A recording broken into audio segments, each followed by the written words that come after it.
Sa kabila ng napakalakas at napakagandang performance na ipinakita ng Gilas laban sa New Zealand, ay sinabi pa ni Coach Tim Cone na hindi pa daw natin nakikita ang pinakamalakas na lineup ng Gilas. At dito tayo napaisip na marami pang mga missing players na kung madadagdag sa Gilas lineup ay siguradong mas lalakas pa ang ating national team.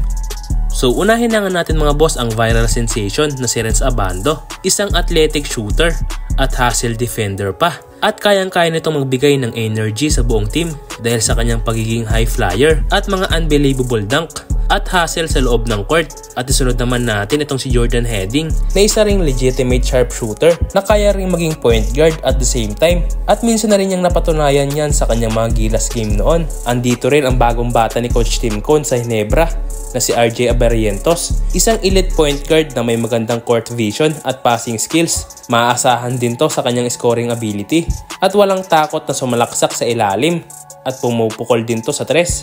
Idagdag mo pa itong bagong Gilas prospect na si Quintin Milora Brown na hinihintay na lang na maaprubahan ng FIBA ang kanyang eligibility. Malaki ang chance nito na kunin siya ni Coach Tim dahil palaging hindi available itong si AJ Edo tuwing may laban ng Gilas. At marami pa nga pwedeng isama natin, itong si Gio Chu na kumukuha lang ng experience at improvements sa Japan at Terdy Ravenna sa Europe na kahit limited lang ay binibigay sa kanyang playing time ay malaking impact pa rin to sa kanyang improvement. Samantala humingi naman ng paumanhin ang New Zealand sa deleted comment ni Corey Webster na luto nga daw ang laban at ayon naman kay Justin Brownlee na handa na nga daw sa NBA itong si Kai Sotto dahil nga sa ganda ng performance ni Kai na almost triple-double na ang kanyang naitala noong laban nila sa New Zealand. At speaking of NBA ni Kai Sotto, ay ayon sa isang former Olympic at Gilas coach na si Raj Kotoroman ay NBA na nga daw ang lalapit sa ating pambato kung madadala nila ulit sa World Cup ang Gilas Pilipinas.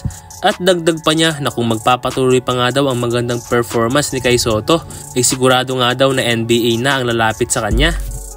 Man, I've been saying I feel like he's good enough to play in the NBA. In my true honest opinion, of course he got the height, he got the size and the skill, but he's been improving so much that it's for me it's just great to see. You know, a young player like him with so much potential and just see him start, you know, fulfilling his potential. And he got a long way to go. You know, he's only early 20s, so I'm happy for his progression and I'm excited to see what the future holds for him.